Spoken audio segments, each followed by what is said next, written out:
akakodeko ekitongole kya Kcca kyavayo ne kirangirira nga bwe kigenda okutandika okugerekera abavuzi ba bodaboda bonna mu ggwanga ensimbi ze balina okujja ku basaabaze.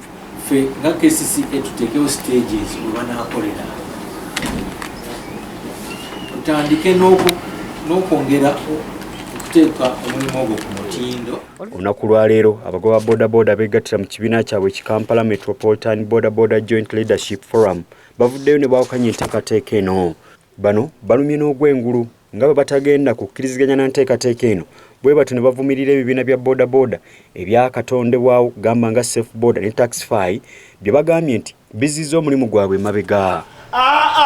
Ffe tuli roboti tugwa tukekekera ndo tuli bantu abeetegerera ffe tegwa okwetegekera ki esente kupanga pikipiki zaani obwo bwa mafia bonna tubumanyi bwe baleeta baagala kubba sente ya wa Misolo ne tetugenda ffe kukikkiriza nga abavuzi ba bodaboda era obudde bonna tugenda sigala nga tulabula gavumenti.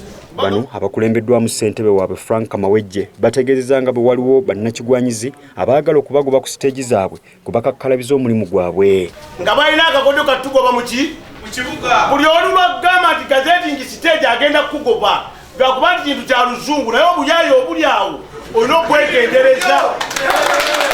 Abantu abatalina we bapaakinga be bantu abasinze okujjuza emijuzo mu kibuga ne bagamba nti ate ffe ekibuga ffe tukikoze eki.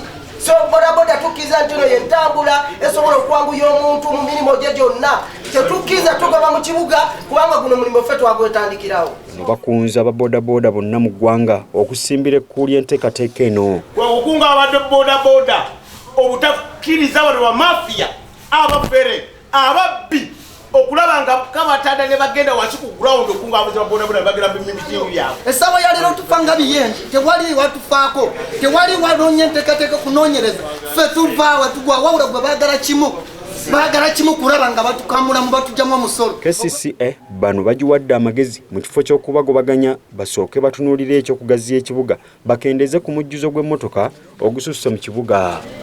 Jamu ezivaako accident kiva ku nteekateeka ey'ekibuga Kampala bakitegekera abantu batoza miliyoni 300 atwakirimu abantu miliyoni eziwera mu 8 kitegeeza nti omujjuzo gw'abantu okukoma okubeera omungi n'ejjama ajjakola ki ajja kubaawo.